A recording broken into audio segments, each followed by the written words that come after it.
At Mobile World Congress, whose phones impressed and whose phones flopped?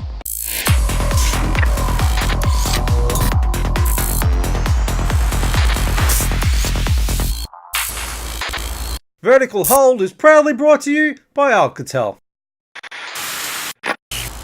Welcome to Vertical Hold, the tech show where we channel surf through the headlines in search of the big picture. I'm your host, Alex Kidman, and this week I'm not joined by a man who thought he'd won the Best Picture Oscar, but his name turned out to be in the wrong envelope, Adam Turner. That's because I'm in sunny Barcelona for Mobile World Congress, where the tech industry comes to announce new mobile phones, networks, and everything else that can be thrown under the banner of mobility. So I've assembled a motley crew of the cream of Australia's tech journalism scene to help out this week. Now, the audio this week is a little noisier than we'd usually like, but that's because finding an actually quiet corner at Mobile World Congress is essentially impossible. First up, I talk broad smartphone trends across LG, Samsung's Moto and Huawei with the guys from Ausdroid. So I'm here with Duncan and Jason from Ausdroid. Hello. Hello. Hola. Hola. Yeah. Indeed, hola. we are at Mobile World Congress. This seems appropriate. And obviously, Mobile World Congress is very big in the Android space, and we've had a couple of big launches. Wanted to chat to you guys first of all about LG and the G6. It's very handy, actually. We have a G6 here in For your front of listeners us. to look at. Yeah, absolutely. Yeah. You can imagine it. No, I'm going to hold it up to the microphone so that everyone can see it. Just to prove it's a G6. Hear that? That's the tap of a G6. Yeah, yeah, great. So, LG launched the G6 yesterday. Ended months of leaks and speculation, mostly fueled by LG themselves. It's a great looking phone. They've managed to cram a 5.7 inch screen? 5.5 or 5.7. They've put a big screen into a 5.2 inch phone body, so they say. They've done it. Like, they've kind of cheated, right? They've changed the screen aspect ratio, so it is a taller screen, thus you get extra points on that inch along the diagonal. And because it's measured in a diagonal, those who know their Pythagorean theory, it's not hard to get the extra inches just by increasing the height. But is it the size that counts? Well, it is a good screen. It is a tall screen. Not to go there, but that's okay. It does have good one-hand usage if you hold it in the middle. Correct, it does. I've got it there right now. I can reach the top of it with my thumb with a few little hand acrobatics. But for the listeners, Jason is a man giant. Well, but I'm a giant among men. I'm not, and I do know what you mean, and I had a little bit of hands-on time with it and thought their view on multitasking probably does work well for that kind of aspect ratio.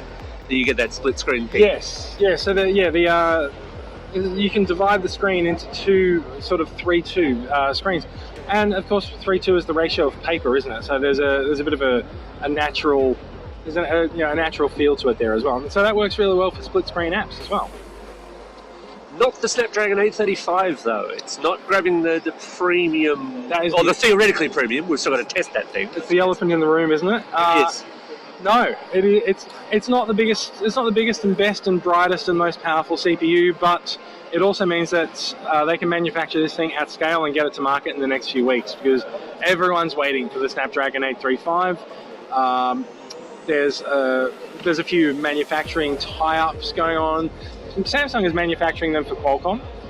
Funny how no one can get Snapdragon 835s, but Samsung's getting ready to launch the Galaxy S8. Go figure. There was, of course, one other phone announced today with a Snapdragon 835. That would be the Sony XZ Premium. So they're definitely they're around and they're out there. Yeah, and I mean, actually switching to Samsung, of course, they didn't announce phones. They announced devices which are technically mobile, and obviously only one of them is Android, and particularly in your wheelhouse. But were you excited by the Galaxy Tabs and Book? I'm happy that there is a refresh of an Android tablet for those who want or need a tablet that runs Android. There's the new latest and greatest. It's got updated specs from the Tab S2. So, it's good to have that in the line and to make sure that there is a relevant modern product on the market. I'd love to have one. I'm not going to buy one. I personally am more excited these days about the concept of a 2-in-1, be it detachable keyboard or a Dell XPS style flip around device running Chrome with Android apps in it. Even though that experience at the moment isn't apparently fantastic, it will get there, and then you have a true device for productivity and then the apps, and so you can have consumptions and productivity all in the one device. That's the promise. So yeah, I'm glad it's there, but it's something we need, not something that I'm overly excited about. It strikes me actually across the G6 is a really nice device, and from what I've seen of the Samsung devices, they're pretty nice, but they're basically evolutions. There's not a kind of ton of innovation, and weirdly, you and I were both at the Moto launch yesterday, where they really were talking up innovation while in fact releasing mid-range phones. They were. I mean, the first half of their event was really focused on the Moto mod system that they developed for the Xperia Z they launched last year. Talking about the success of the mods, and that for people who are using the speaker mod, it's used on average 15 hours a week. For people who are using the light projector mod, and it's used on average 10 hours a week, which I found quite a high number, and I'm sure their user stats are correct because they're collecting all your data. A lot of it will be someone walking up to someone and going, check this projector out. Even so, a weekly aggregate average of 10 hours per device active is pretty good. And then they showed off a few more of the mods, and I think that's what they're saying their innovation is. So they had Qi charging backs, which is awesome, battery covers, which is nice, game controller back. So they're talking about innovating there and the ability to have a phone and then imbue it with the latest technology by putting mods on. It's a little bit of PR speak, a little bit true. Certainly can be for more accessory functions. You're not going to get an X20 Qualcomm modem in an X16 device because it's just not there. You can't put a mod on for that. But reasonable expectations, reasonable outcomes. Then they did release the G, and I think innovate's the wrong word. The mobile space is iterative these days. But from my time with the G5 and the G5 Plus, camera has really been the thing holding back the middle tier. The lower tiers still to catch up quite a bit. But having had a bit of time with the camera, it is fast. It boots fast, it shoots fast, it does burst mode. You can whip this thing around the room, its autofocus is fast. Now, I'm in a bright, perfectly lit room with a device that hasn't got all my apps on it. I haven't clogged it up with a lot of storage. I haven't started to put a few bad sectors in. So it's hard to know how it will stand up to 6 months, but it is the fastest mid-range camera I've used on day one, bar none. And that's a good indication. Yeah, it's an impressive kind of thing. I was kind of intrigued by some of the concept mods, the ones that they kind of said, these may come along, they may not. A little photo printer, and things like that, and robots, and even harking back to Matter, I was past an Atrix-style laptop dock. They're not coming.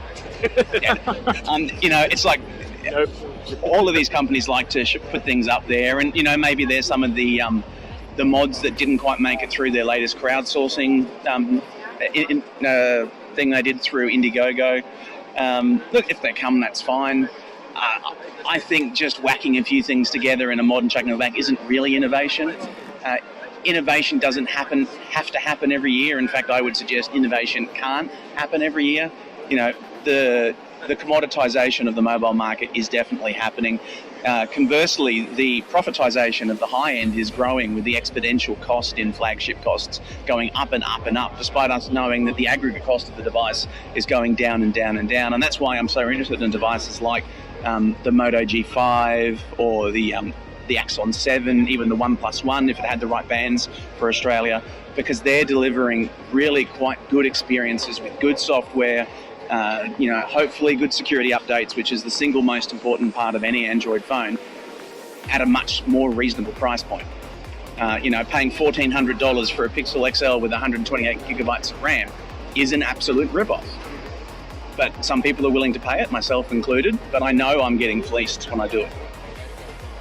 Yeah, I mean, it's a challenging problem, and actually kind of switching camps in a way. Huawei did an extremely lengthy launch of the P10, which, based on the pricing, looks like they're going to be pushing that one up kind of fairly high, and I'm curious about your thoughts around that. So Huawei's been pushing their price point ever higher for their flagship phones over the last few years. I mean, remember back probably 3 or 4 years ago, would have been one of the first times that I actually met you at a phone launch. It would have been one of the G6 or one of the P4 or P5s. Huawei used to be this, sort of chirpy underdog who'd come in with a low-priced phone.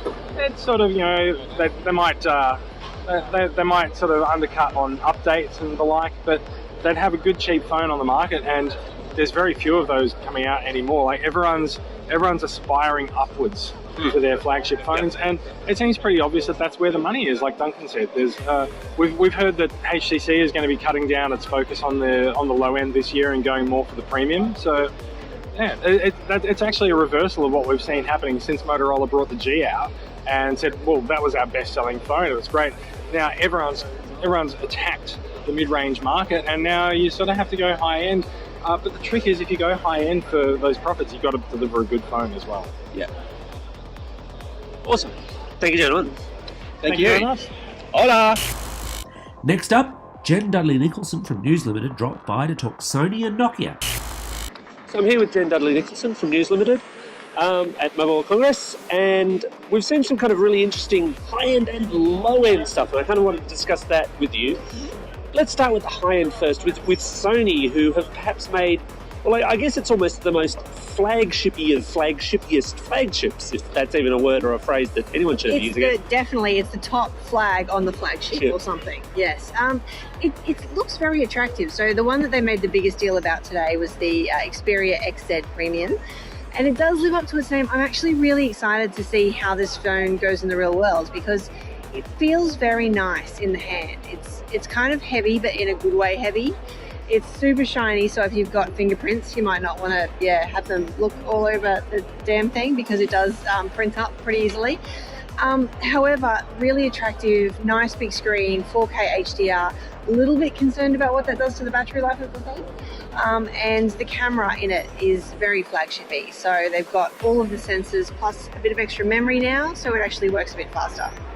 And it's an insane camera in terms of slow-mo though as well, and that's their big standout feature. I can play with that myself earlier, and it's I think one of the things about adding memory is that the camera actually operates really quickly, and so it'll be interesting to see when they have some numbers around that. But certainly, as part of this operating quickly, then you get the 960 frames per second, which is just ridiculous when you think about taking 960 photos in a second. I understand it can only probably do 2 seconds of that, but goodness, I couldn't do that many. Like, that's kind of, macro down to ant size. So when you slow a person down to that rate, everyone's going to look unco. Yeah. I think. We're going to wait for a bit for that one though, because it's got the Snapdragon 835, which Samsung seems to have its lock on. Yeah, so it'll be interesting to see when it actually comes out in Australia. I suspect that a lot of the carriers will be interested in this one. And I've heard some good tales about how many people are going to pick it up, because sometimes Sony gets picked up and it's exclusive and people are locked in. I know when people went to get the Sony Xperia that was the smaller version, the compact, they were quite disappointed that it was locked down to a carrier. I reckon this one will be quite popular when it does show up. Fair point. And I mean, Sony, of course, pitches itself as a premium brand, and against it we've had a brand that used to be premium but is making more of a play towards, well, both the mid-range and the ridiculous in Nokia. Yes, but it's amusing. I like that Nokia's come back kind of through another company. I like that we're seeing the name again. It feels like home. I think everyone's having a bit of a retro haze at the moment at MWC with Nokia and with Blackberry around. Is it completely practical? I don't know. Certainly the one that we're all talking about, the 3310, might not be very practical in Australia, given it could be 2G. And we don't really have one of those networks anymore. Well, they've got a 2G network on Christmas Island. I mean, that's a very niche little market. It's a very specific part of Snake Yeah, sure. it is. Yeah. I mean, I had to play with it, and it's cute. It's small and it's cheap and it's cute. And I played Snake a little bit. Snake has been revamped, which I'm a bit disappointed about. I think you should just, if you're going to do it, if you're going to bring it back, with the classics. No. Look, if you want to change the screen slightly, that's fine. But keep Snake as it was. As I remembered it. But that said, just using the menus and everything, and then having to type out, text messages with numeric buttons just feels so wrong now. It's quite fun, but it feels wrong. Yeah, it's weird, that design they've gone for. I'm not sure I entirely like it. And it's almost problematic in that when I was looking over it earlier, they had an actual 3310 right next to it. And I'm just looking at it and going, yeah, my kind of nostalgic bits want that. And this isn't that. If they'd even just called it, the 3310 Classic or the 3320 or something. 3311, yeah. Exactly. But I kind of like it. It's got a bit of a mod styling to it. I think the other ones that Nokia's intending to launch, they look to me a little bit standard, a little bit, A bit generic, yeah. Yeah, it could be any companies. So, I mean, they're not ill-made. They're certainly, blocks of metal and stuff. But, I mean, at least the 3310, I mean, it sticks out. If you're toting that thing around, you've got a conversation piece in your pocket. Awesome. Thanks for your time. Thank you. And last but by no means least, I chatted the surprising re-emergence of Blackberry with Supratim Adhikari from The Australian. I'm here with Supratim Adhikari from The Australian, talking about Blackberry because they've re-emerged at Mobile World Congress, and most people probably would have just written them off for dead by now, wouldn't they? Well, yeah, I mean, BlackBerry has this incredible ability to somehow persist when it comes to smartphones. And in all honesty, I don't think anybody understands why they're still in this game. I mean, there's something a little bit different this year. They tried to get the jump on their competitors by being completely ahead of schedule, even before I think most journalists and delegates had arrived at Barcelona. So that was something interesting. I think what's noteworthy this time was this is the first time BlackBerry wasn't making the phones themselves. They've actually outsourced it to a different manufacturer, and not just in the sense of just building the phone, but actually handing over almost all responsibilities with regards to marketing and pushing it into the peak client markets that they have. So I guess that's progress of some sorts, I guess. The fact that BlackBerry isn't, while it's emotionally invested, perhaps it's not directly invested anymore in the phone business. Yeah, I mean, it's an interesting step, especially considering this is a relatively inexpensive BlackBerry as they come, and made by a manufacturer who makes relatively inexpensive phones as a matter of course.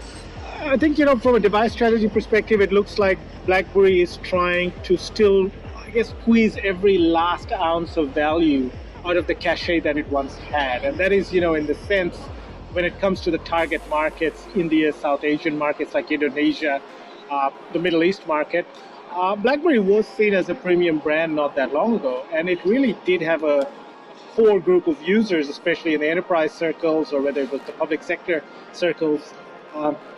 So there's a bit of brand resonance there, which I suspect BlackBerry is trying to cash in on that as much as it can. But of course, it really can't invest the kind of effort and value and resources into building the kind of top-tier, premium-grade Tier 1 phones that it used to make.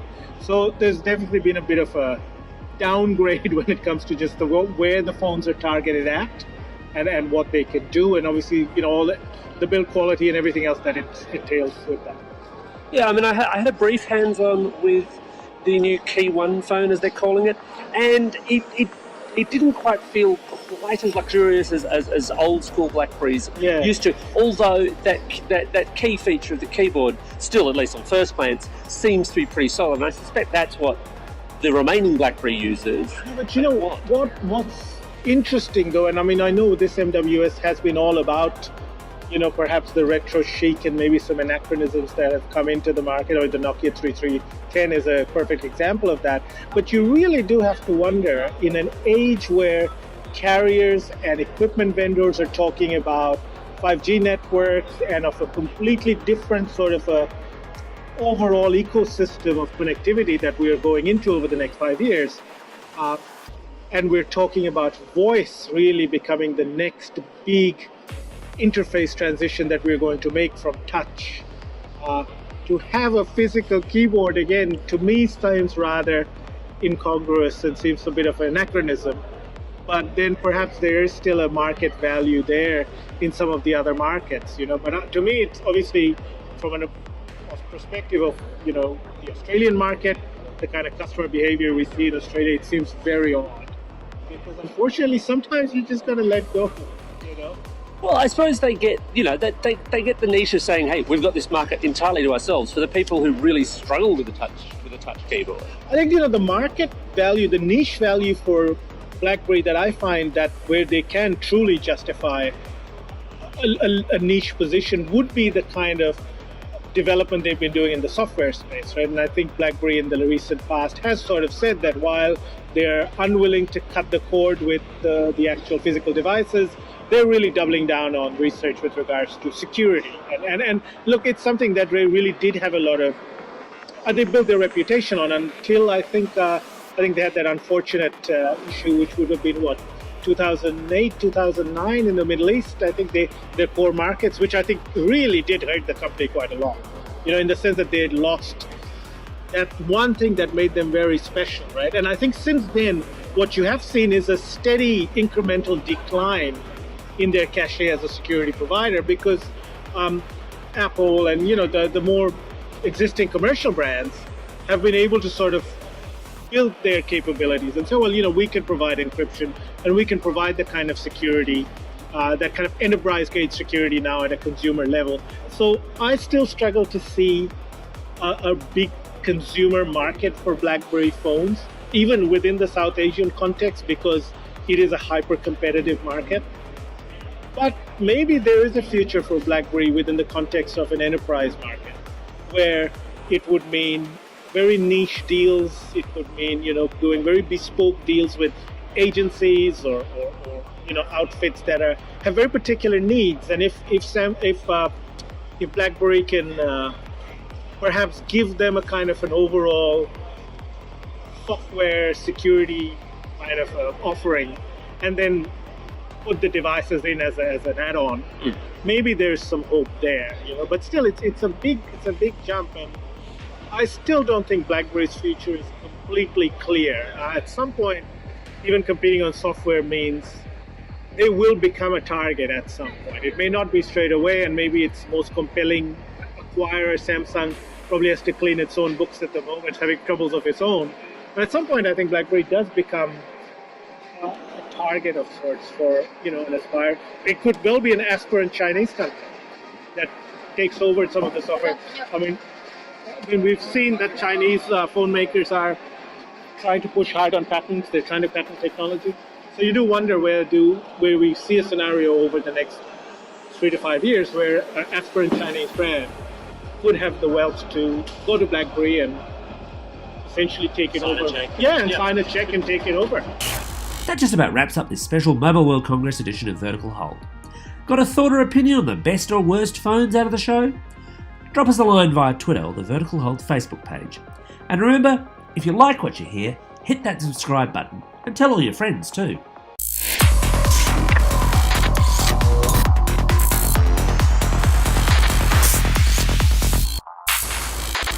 Vertical Hold is proudly brought to you by Alcatel. Someone shoot that announcer, please. We just need to shoot the loudspeaker. We don't need to shoot the announcer. Well, it depends where you sit next time.